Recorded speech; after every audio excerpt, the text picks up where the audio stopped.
നിങ്ങൾ സ്വന്തം ജീപ്പിനടുത്തെത്തുമ്പോൾ അവിടെ ഒരു മഞ്ഞ കുട്ടിത്താറാവ് നിങ്ങളെ കാത്തിരുന്നാൽ അമ്പരന്ന് പോവില്ലേ? റബ്ബർ ഡെക്ക് ആണെങ്കിലും ആരാണ് അതിനെ കൊണ്ടുവച്ചതെന്ന് ചിന്തിച്ചു പോവും.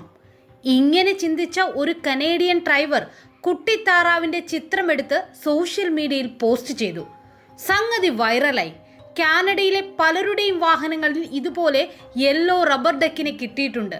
ഇതോടെ 2020 ഒഫീഷ്യൽ ഡക്കിംഗ് ജീപ്പ് എന്ന ഫേസ്ബുക്ക് ഗ്രൂപ്പ് നിലവിൽ വന്നു. 73,000-ഓളം പേർ അംഗങ്ങളാണ്. ഇതൊരു അണ്ടർഗ്രൗണ്ട് ഡെക്ക് ക്ലബിന്റെ പരിപാടിയാണെന്ന് ചിലർ പറയുന്നു. ചിലരാകട്ടെ ഇതൊരു വിശ്വാസമാണെന്നാണ് അഭിപ്രായം. മറ്റു ചിലർ ഇതൊരു കൂടോത്രമോ മന്ത്രവാദമായോ പരിഗണിക്കുന്നു.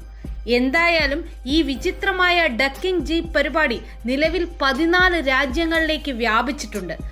ഇതിനു പിന്നിൽ ആരാണെന്ന് അവരും വണ്ടടിക്കുകയാണ്. കൂടുതൽ വിശേഷങ്ങൾക്കും വീഡിയോയ്ക്കുമായി